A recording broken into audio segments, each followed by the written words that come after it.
দুনিয়ার শুরু থেকে কিয়ামত পর্যন্ত, শুধু তাই নয়, আখির নবীর উম্মতেরা জান্নাতে যাওয়া পর্যন্ত আমার নবী হলো সব মানুষের জন্য রহমত। আল্লাহ বলে, আমা আরসালনাকা ইল্লা রাহমাতাল লিল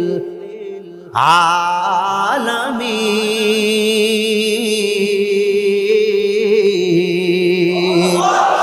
मोहम्मद है अरबी है अनबी, रक्त पिशवार आलम हुआ जिनकी पैदा उससे उजाला, आलम हुआ जिनकी पैदा उससे उजाला। शफीउल उम्म हमारा नबी रोज क़यामत शफाअत करेगा अल्लाह के पास गुनाहगार उम्मत, शफाअत करेगा अल्लाह के पास गुनाहगार उम्मत।